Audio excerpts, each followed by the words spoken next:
Welcome to Nightlight. Step away from the mainstream and gather around as we enlighten the world and our realities and travel this cosmic journey we call life. Join us as we share with you and provide that beacon that can guide us all to a better way. Explore with us as we examine a metaphysical montage of spiritual insights, covering everything from the mundane to the magical, UFOs to unicorns, and everything in between. This is a time of awakening, of sharing and evolving, of spreading our wings and soaring on the cosmic breath of creation.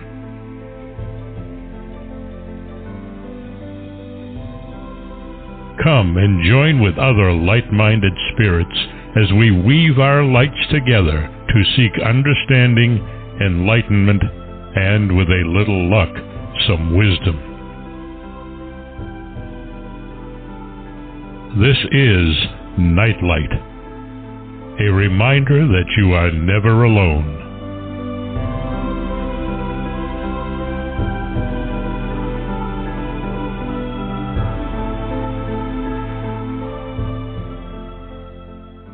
Welcome to Nightlight, everybody. So glad you could join with me.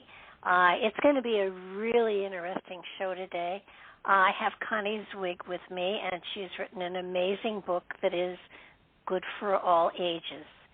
It's called The Inner Work of Age, Shifting from Role to Soul. And it offers a radical reimaging of age for all generations. Psychotherapist and best-selling author Connie Zweig reveals how to use inner work to uncover and explore the unconscious denial and resistance that erupts around key thresholds of later life. Attune to your soul's longing and emerge renewed as an elder filled with vitality and purpose.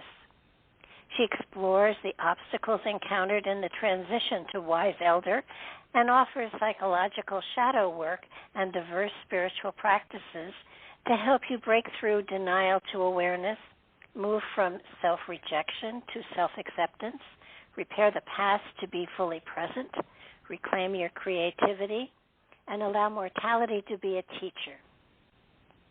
Sharing contemplative practices for self-reflection, she also reveals how to discover ways to share your talents and wisdom to become a force for change in the lives of others.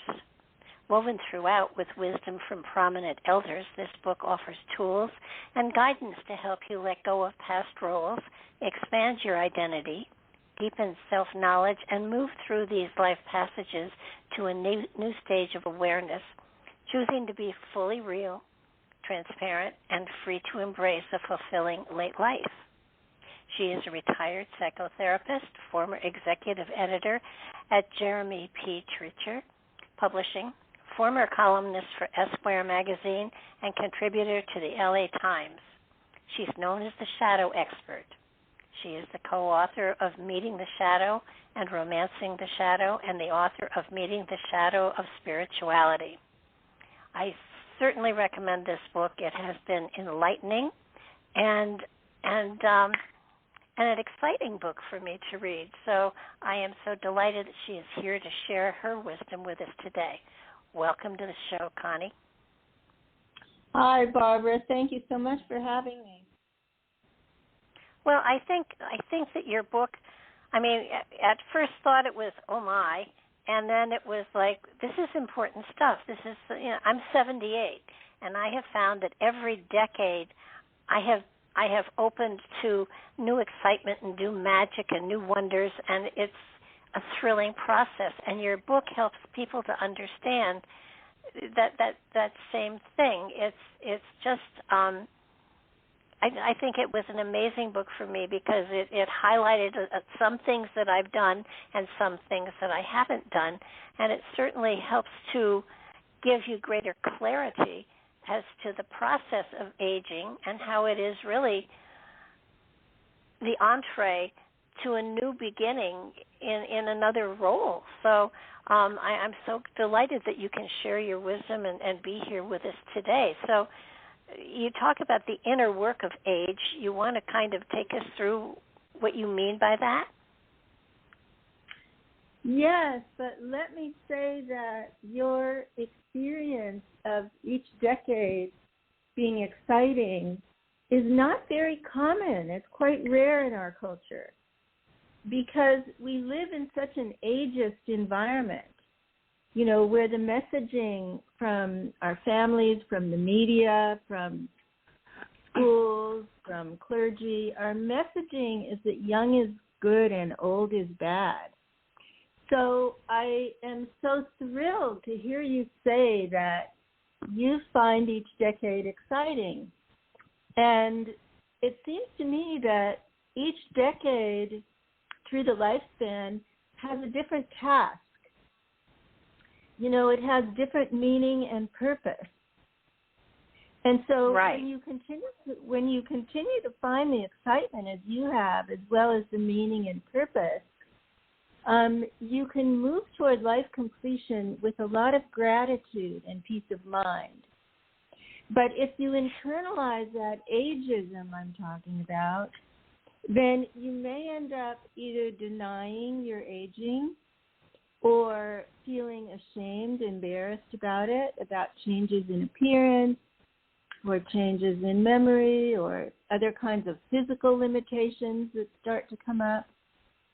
And then, you know, you end up sort of losing your chance to take advantage of the opportunity of our longevity because many people grow depressed with these limitations. Many people begin to feel invisible and powerless.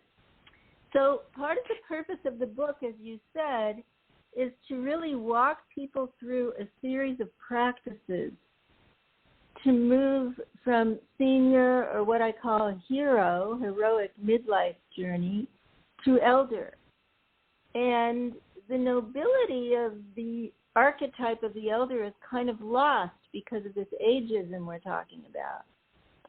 So the inner work of age is about becoming an elder and aging from the inside out, learning the psychological and spiritual practices that allow us to really feel fulfilled in this stage of life. And so the book takes us, yes, go ahead. No, I think one of the important things, for me, at least from my standpoint, one of the things that I found important in everything you said was you kept going back to creativity, and to me, that's one of the, in my life, that is one of the major things that I have learned, that I am not incapable of learning anything. It's a matter of, you know, do I want to put the time into it? And there was a time where somebody told me I couldn't do something, and so I accepted that. And then I got to a point where I said to myself, wait a minute, they don't know me. They can't tell me I can't do something. And I found that not only could I do it, but I did it better than them. So the creativity is so important to stretch yourself, to keep stretching yourself, because we are very elastic and we can do anything we put our minds to.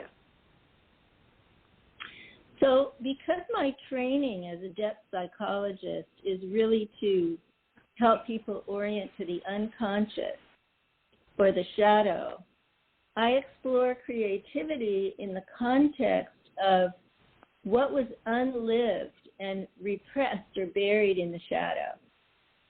So if we grow up in a family that accepts academic performance but not artistic ability, then our gifts for the arts, for music, for painting, whatever they are, may be buried and sacrificed. And now with its longevity, we have the time to actually reclaim some of our creative aspirations that we've lost along the way, that we couldn't explore while we were earning a living and supporting a family and so on during our heroic time. So I call this creative repair because it's really about the self-expression that was lost along the way and that we have the opportunity to live out now. So yes, creativity is really a part of the gift, the opportunity of this time. Also, working with this internalized ageism I was talking about. So in the shadow, there's a part of us that I call the inner ageist.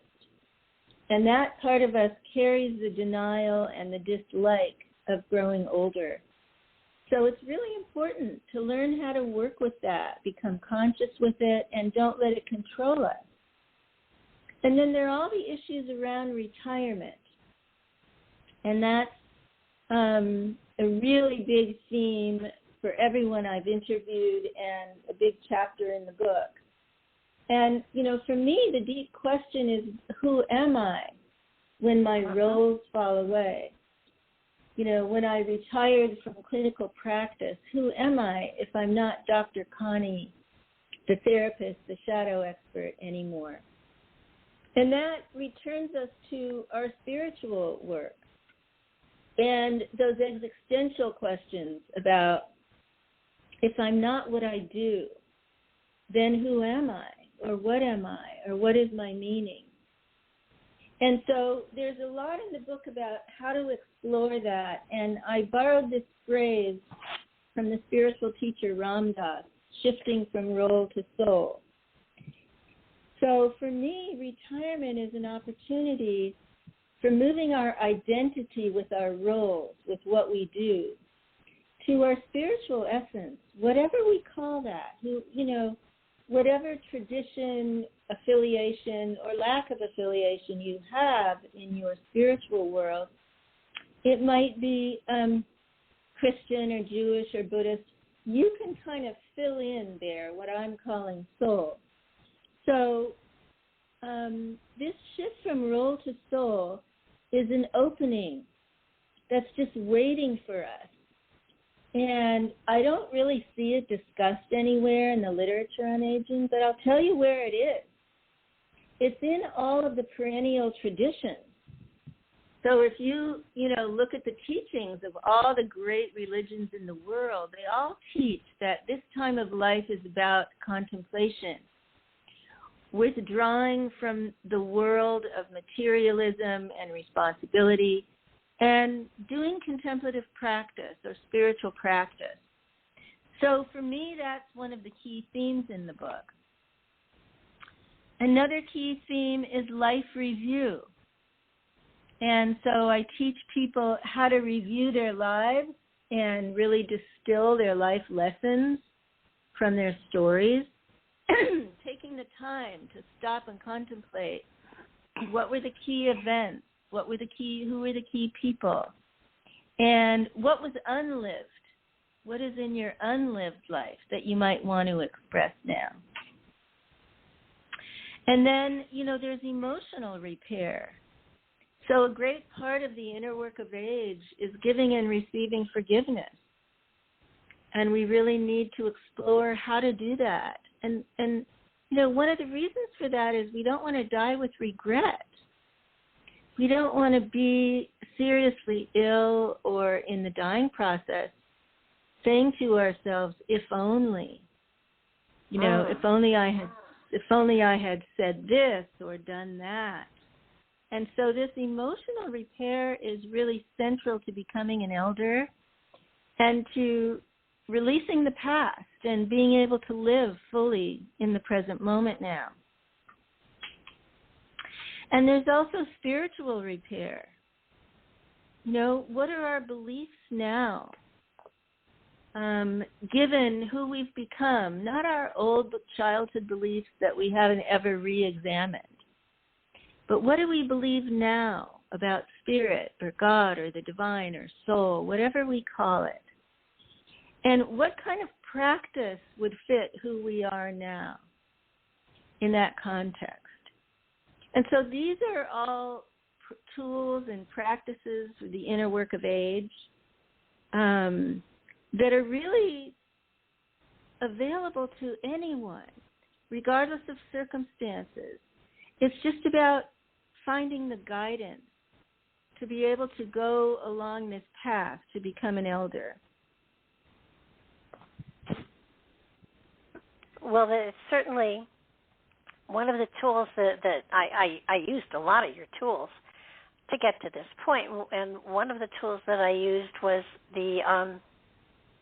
there's a program out there called Story Worth, and you sign up for it, and once a week they send you a question about your life, and you answer it, and you send it back to them, and at the end of the year, they bind it into a book for you. And because I haven't had, I haven't lived close enough to my grandchildren to be able to, pound into them all of the family history and stuff like that normally you get at the dinner table. I did this for a year. Now I will admit I cursed it from time to time, but at the end of it, I took a look at it, and it was my life. And, it was my grandparents, it was my belief system, it was moments that stirred me, it was things that inspired me. It was an amazing process to go through, and it was amazing for me. I gave it to my grandchildren, and after I've passed, I'm sure they'll read it, but sort of like it gave me a chance to reflect on a lot of aspects of my life that I hadn't really, I lived them and that was it, but I didn't look into them more deeply. And in answering these questions, I did look into them more deeply, and I learned a lot about myself.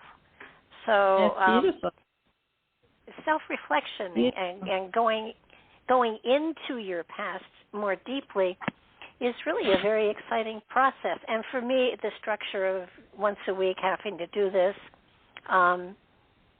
it worked for me. It may not work for everybody, but I think it was an adventure. And I think I'll do it again, too, because certainly I have more things that I can look into. I mean, we always do. That's great. But that's great. But the spirituality... Go ahead. People are finding all kinds of ways of doing this now. Some people are making videos to leave as a legacy, and so they explore their life story, and they do a life review, and they leave it on video for the family. Some people are writing memoirs. Yeah. And, really exploring through writing.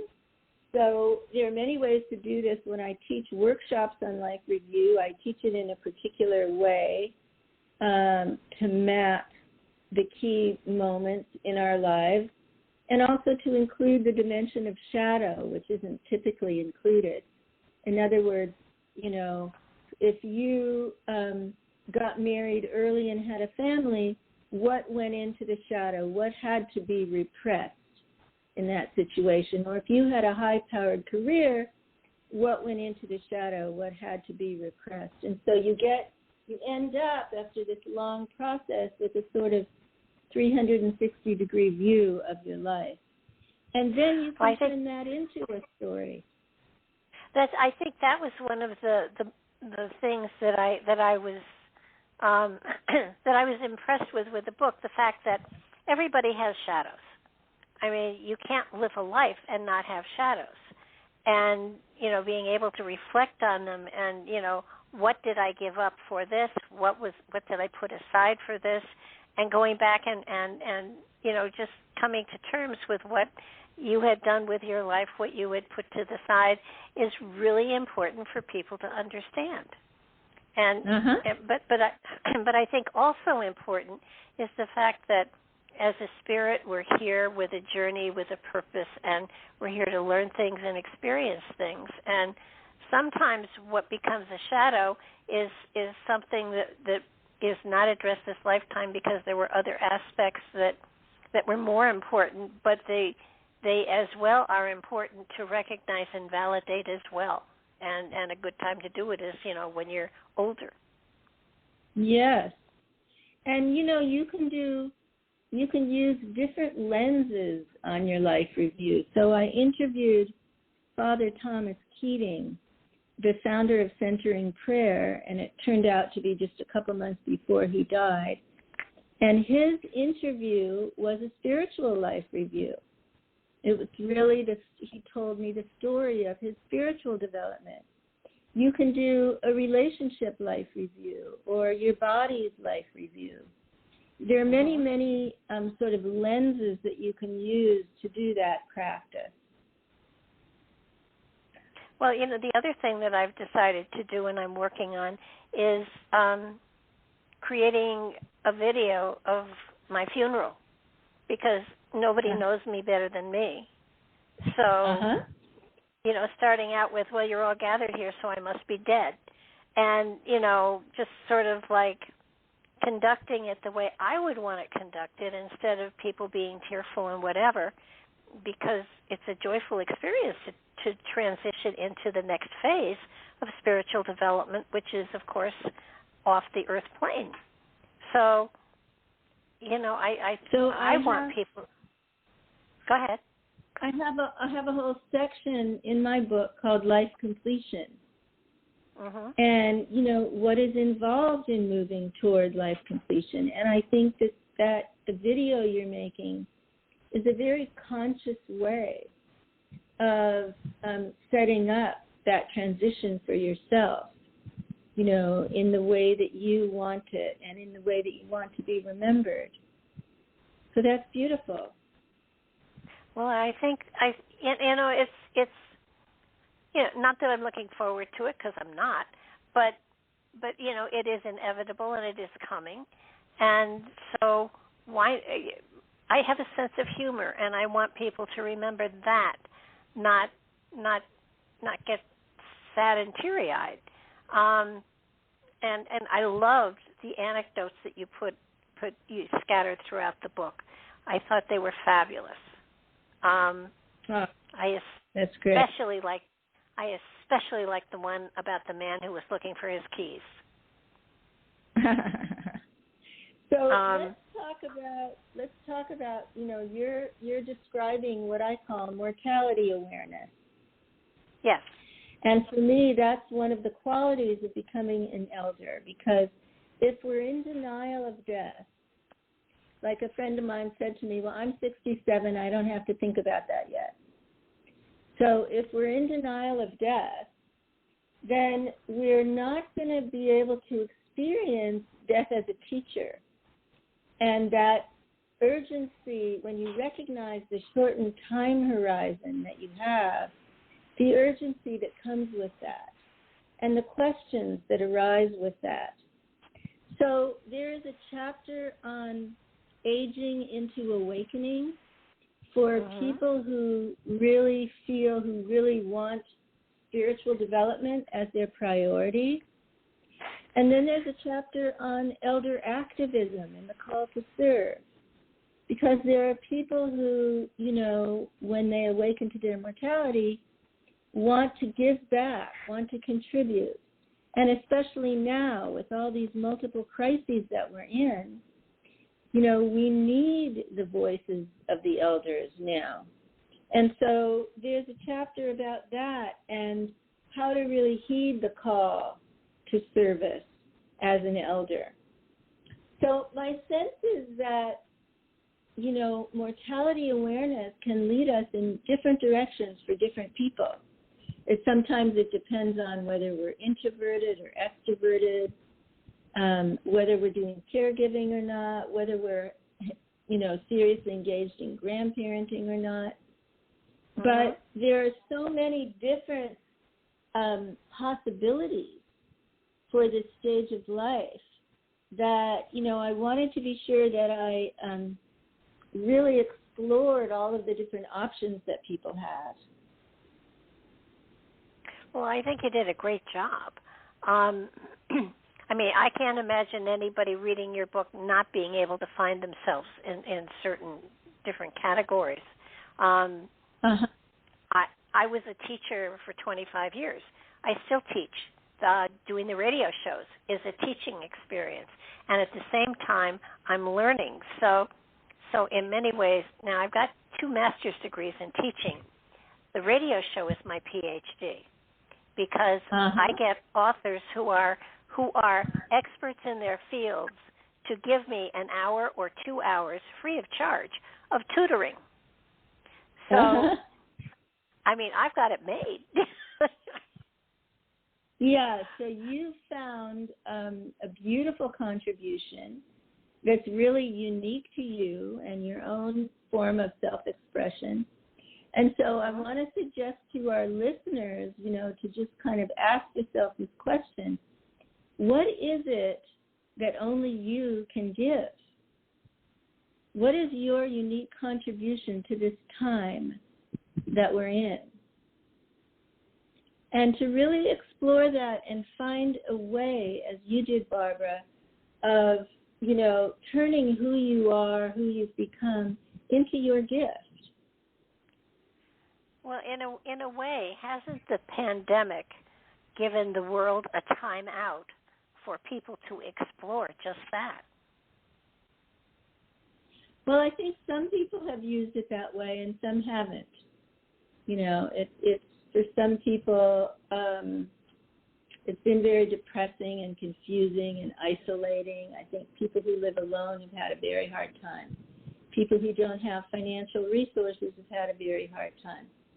But yes. others have really taken to Zoom and continued learning and giving and exploring. And, for me, I teach all my workshops online now, so it's really been an incredible silver lining to the pandemic. Uh-huh. But that's not true for everybody. No, and it's unique to everybody, and it's an adventure to find it.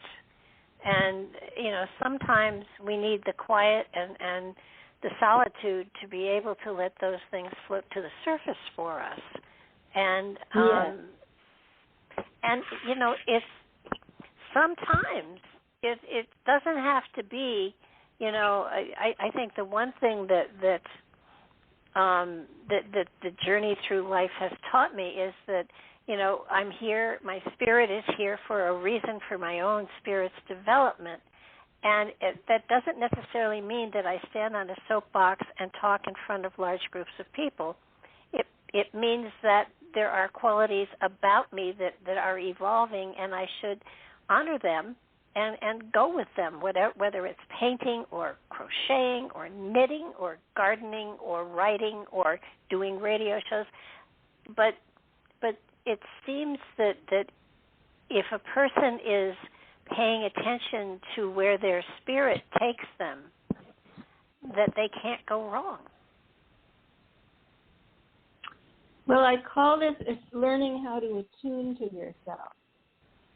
Because many of us have been so busy, we've only been focused outward.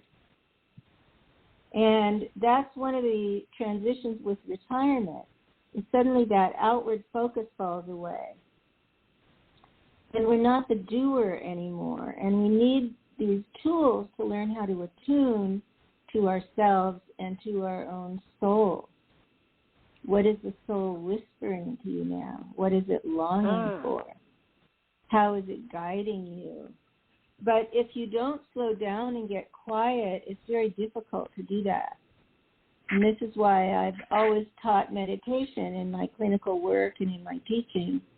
I teach meditation, especially when people want to do shadow work and work with the unconscious, because we need that refuge. We need that quiet inner space to be able to return to. Oh, absolutely. Yeah. Yeah. So, meditation, but meditation, I mean, the meditations that you outline in your book are wonderful. But at the same time, everybody will find in their lifetime, if they seek it, the kind of meditation that is appropriate for them. But a led meditation is certainly the best way to start out. No doubt about it. The what meditation? Led meditation, where someone leads you into it and sort of, guides you through beginners. And once you understand the concept of it, then you find what's appropriate for you, and you click in. I call it a click-in, where you can go to that place inside of yourself and be quiet and still and listen. And we get messages from Spirit constantly. Being able to be aware of them is probably one of the best tools anybody could have. Yes, that's right. So I really tried to present, a range of practices for people from different orientations. Some people need a teacher, some people don't. Some people are more comfortable with just sitting still and practicing mindfulness. Other people are more comfortable with a mantra or a focus on the breath or a word, so there are all, or visualization. So there are very many different kinds of practices. Every religion has a mystical stream, and all of those streams are available to us now. They've been democratized, opened up. They used to only be there for a select few practitioners, and they're all available now. So when you feel a resonance with a particular teaching or teacher or practice, you can follow it and cultivate this connection to your inner world. And that's part of becoming an elder, what I call a connection to pure awareness, or to the transpersonal, or to the transcendent. And that connection to your deeper essence, as you say, Barbara, can guide you in this stage of life, can orient you, and can give you a new sense of direction. Well, yeah, you speak about, the difference between a senior and an elder. Senior seems to be age, and elder seems to be wisdom. Well, I like to say an elder is a stage, not an age. So, one woman can be an elder at 50, and another is not an elder at 80. And the reason is that the 80-year-old has not done the inner work. And so she may feel bitterness and regret, nostalgic, ashamed. And these are the kind of qualities that we want to work through with the inner work of age as we become an elder. So it's a stage of awareness or a stage of development that results from the inner work. That's how I frame it. Yeah, it makes a great deal of sense. I have run across the term shadow aspect in a number of places, and it certainly made a great deal of sense to me and sent me on an exploration for, what shadows that I have that I haven't addressed, or what shadows that are still deep down inside and, saying not now but later. And, it's an amazing journey when you're looking into yourself, and by dissipating the shadows, you enlighten the light that comes into you, and it makes life so much brighter. Yeah, the language is tricky. Carl Jung, in the early years of psychology, more than 100 years ago now, coined the term personal shadow to refer to the unconscious. And, Freud had believed that the unconscious only contained negative, dark, difficult material. And Jung said, no, it contains anything that gets repressed. Like we said earlier, it could be a creative talent. It could be a feeling. You weren't allowed to express sorrow and feeling sad, and so that's buried in the shadow. And so that's about, shadow content. But my work over these decades, which I call shadow work, is about how to form particular figures or characters out of that shadow content, so that you can make a conscious relationship with them and work with them. And so the inner ageist is an example of that. Or it could be the foodie, or the liar, or the thief, or the depressed one, or the abandoned child. So those parts, which are often unconscious, can be made conscious, and then we can have a different kind of relationship with them so that they don't control us and lead to self-destructive behavior or hurtful behavior with others, like the critic. The critic could be criticizing yourself, or it could be criticizing others.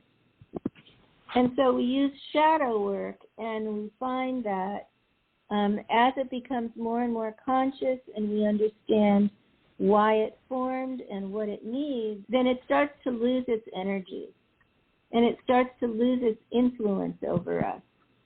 And we have a more conscious relationship to the unconscious in that way. Yeah, I think there are times when a situation will arise and I will have a knee-jerk reaction, and I will step back and say, wait a minute. What am I reacting to here? And, you know, is there really a purpose to it? And oftentimes it's like, no, that's just a habit that I formed that I no longer need. So, you know, there are times where I will have to back up and say, excuse me, can we go back, because I want to rephrase what I just said, because that was knee-jerk, and let me put a little more wisdom into my answer. So I think that it's important to recognize those things that we have put aside or repressed because of the need of survival in many cases, or just, you know, we made a choice, and now it's time to balance that choice out. That's exactly right. And, you know, when that shadow material erupts, sort of outside of our ego's control, I think you're doing the exact right thing, which is we take a breath and we try to repair in that moment. And sometimes that's apologizing, it's taking responsibility, it's recognizing that we may have been projecting, unconsciously projecting onto another person, whatever's going on, and we try to make a more conscious repair of the situation. I have found that those are always, for me, great teaching moments. I won't go into the lengthy story, but there was a woman that was always mean to me, and my inclination was to be mean back, and then I realized that if that was the case, she was holding a mirror up for me. She was doing me a favor. And if I responded in kind, I became her, and that was the last thing in the world I wanted to do.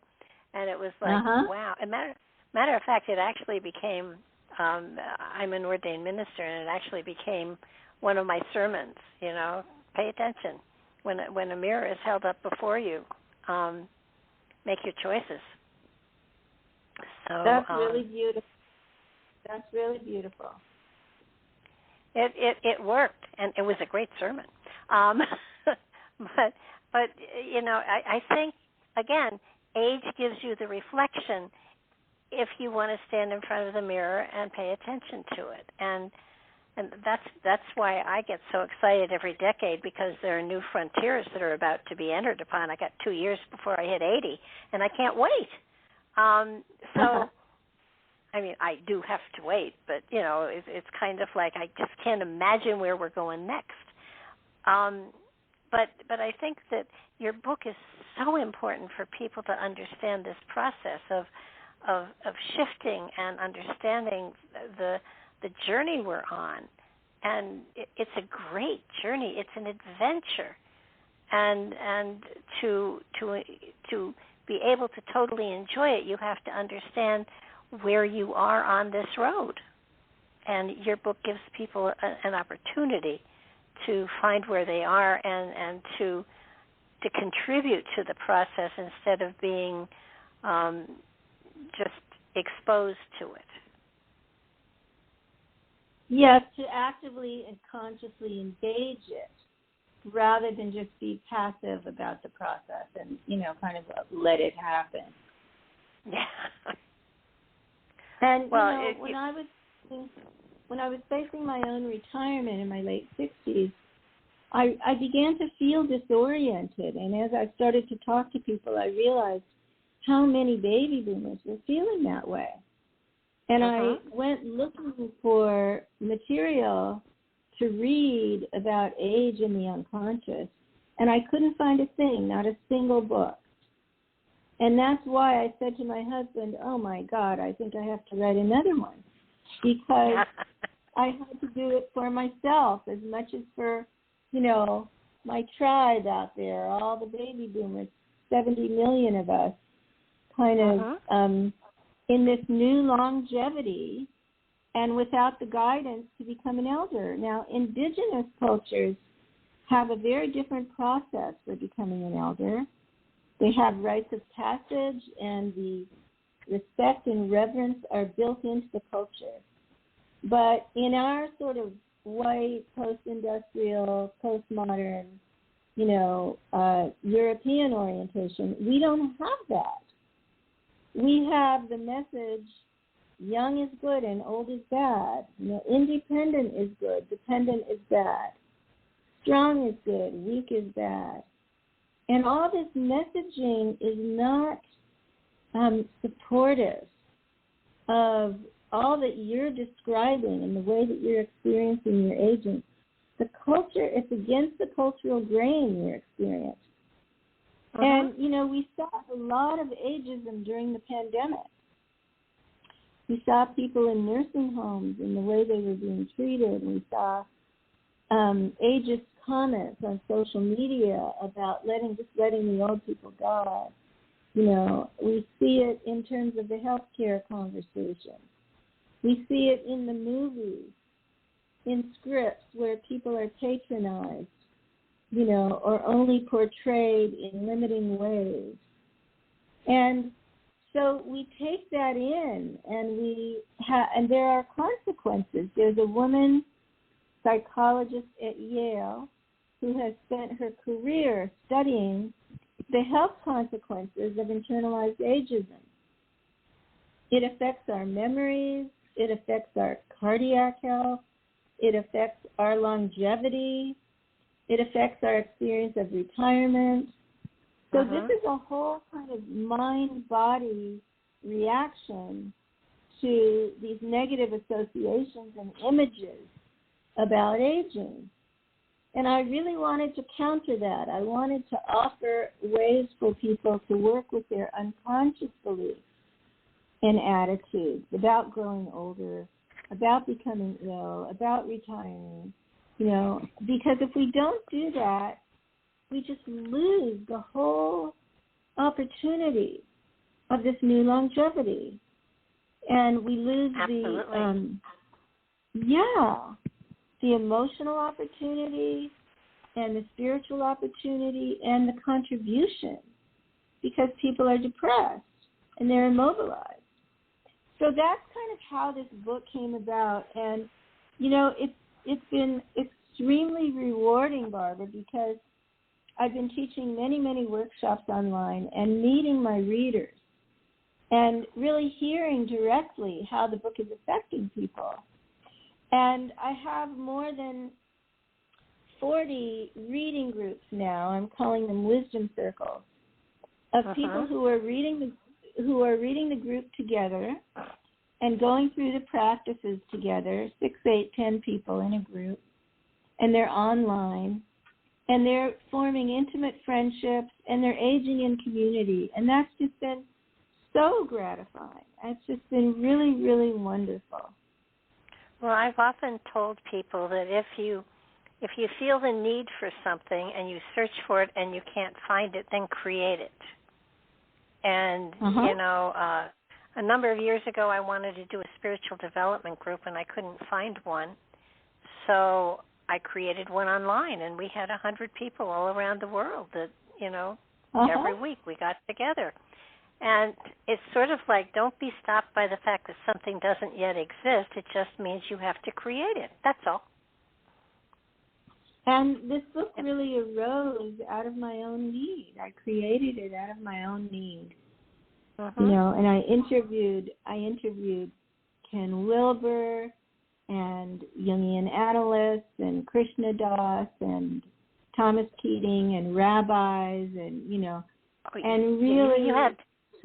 You have the full spectrum here. I couldn't figure an area you missed. Yes, it's non-denominational because I didn't want anybody to feel left out, you know. So it's not dependent on your beliefs, not dependent on your circumstances. The inner work of age is really universally available to people. Oh yeah, and I think that was what for me was so much fun. All of the people you interviewed and all of the wisdom that came from them, it's magical, and this whole process is magical, and to be a part of it and recognize you're a part of it is really important for people. There isn't a person out there that isn't a part of this whole process. Well, aging is one of the things that all of humanity has in common, right? We're Absolutely. all aging, yeah. And even though people are trying to scientifically reverse aging, for now, that's not what's happening. For now, we're all growing older every day. And it's important to understand it and explore it and see what it means for you. And as I said, it means different things to different people, you know. Oh, yeah. Yeah, I just feel that your book opens a lot of doors for people. It gives them a lot of new directions they can go in, and it encourages them to do. My forte is the spirituality, and so I just value so greatly the spiritual aspect and finding the spirituality in other people. That lots of times they don't talk about it, but it's all there. And the more you talk about it, the more excited you get about it. Well, I can feel your enthusiasm. It's contagious. Well, you know, it's for whatever time you have. Why not stretch beyond whatever the limits are and just see what's, you know, beyond the next hill or over the next mountain. It just don't stop. Keep going, because there is no end to it. That's what is so magical. The spirituality is constantly expanding ahead of us, so that we are never going to get to the place where we have arrived until we pass into spirit. But then I think the journey continues. So it's sort of like you handle what you have control over, and prepare for what is next. It's sort of like, you know, what areas in life do I need to expand even more? And I'm fortunate. I have a radio show. I find authors all over the place. I learn from everybody. But I mean, not everybody has that opportunity or nor wants it. But I think everybody has so much that they yearn to have done and don't realize that you're still here. Do it. And you had a whole list of people that didn't do anything until their 70s, 80s, and 90s. So, yeah, you know, age is not an excuse to not do something. So unless of course it's not smart. So let's focus at the end now on the shift from role to soul, because we've spent a lot of the conversation on doing.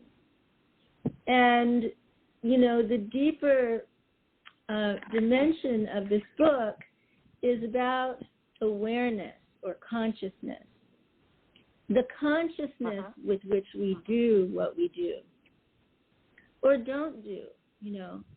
So the shift from role to soul is not about doing or not doing, more doing or less doing, more volunteering or less volunteering, starting a new career or not starting a new career.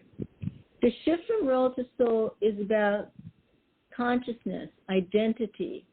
Our identity as the doer, right? As when we're in midlife, we are the doer.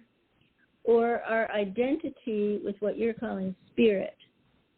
I'm calling soul, but it could be, pure awareness or consciousness or God or the divine. And so how do we make that internal shift in awareness regardless of what we're doing?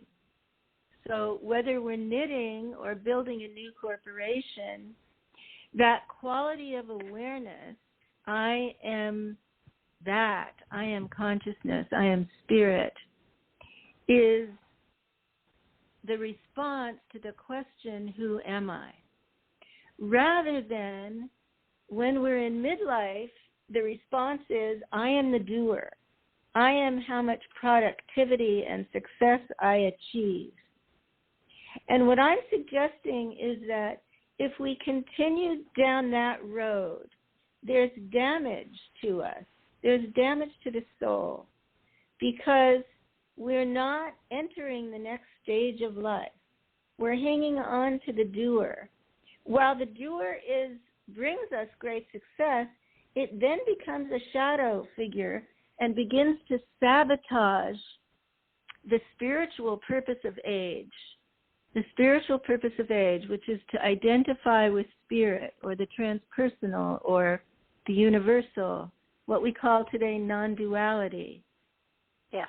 This is the spiritual purpose of age. But it's not about whether we're doing or not doing.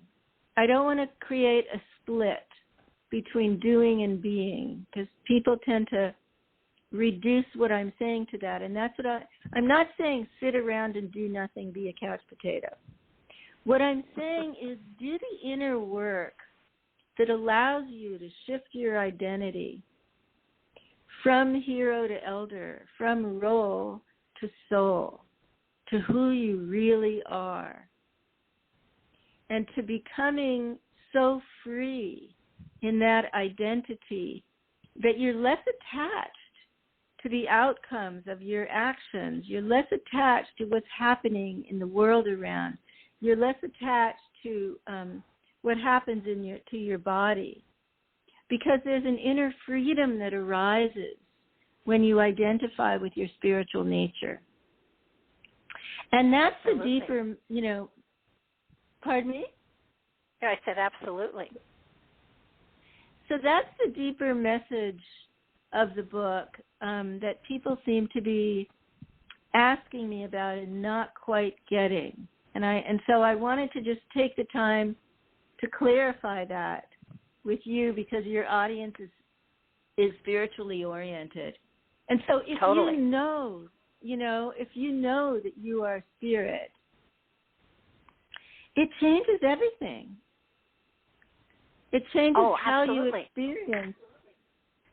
experience each moment. It changes how you experience relationships, how you experience your doing.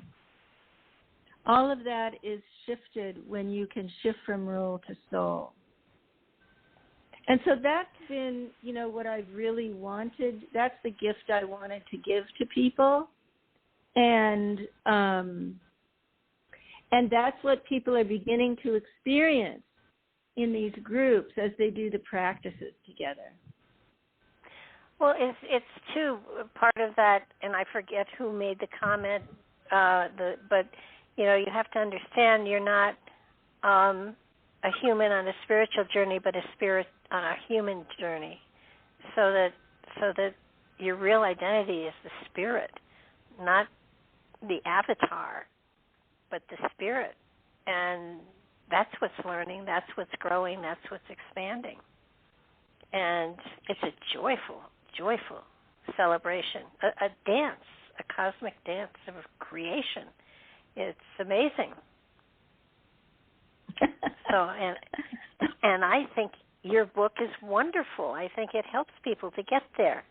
And it's a good textbook. It's a good place to go back, and it's a good reference guide to sort of remind you of the process of what the spirit is going through each lifetime. And thank you, Barbara. Thank you. It really works. I totally admire the time and the age that went into the wisdom that you share in this book, because you couldn't have done it in your 20s. Oh, that's for sure. I mean, writing Romancing the Shadow in my 40s was a completely different experience than, writing the Inner Work of Age in my late 60s. Completely different experience 20 years later. Internally, Just imagine what you'll do in your 70s and 80s. Well, I now have 73 years of life experience, so I'm in my 70s. Okay. And it's very rich and very rewarding. So thank you for your support and your enthusiasm. I deeply appreciate it, and for your time. Well, it's been a pleasure having you on, and I just noticed the clock that we're out of time, but that's only a radio show time. The cool thing is this will be up on YouTube, and this radio show will be out there on the waves, on the electronic waves for generations. So the wisdom shared here is eternal, and people will be able to listen to it for decades and decades and decades. So I'm so honored that you enabled me to put all this information out there for my listeners. I'm honored that you read the book and invited me, Barbara. Thank you deeply. Oh, I'm going to dig into your library. We will talk again. Okay.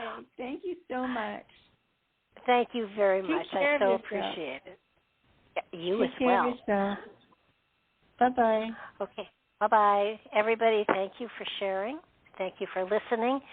Please check this book out and listen to her wisdom, because it is quite profound, and all of us are going forward in time. We're not going backwards. So if you can't relate to it immediately, I promise you will come to a time when you go, aha, and it becomes magical for you. So I will be seeing and talking to you. I'm not going to be seeing you, but talking to you later in the week. I think Jeannie and I are going to do a show. And if not, certainly, where the calendar is, you will find us all over the place. So have a wonderful day, and let your light shine. Bye-bye now.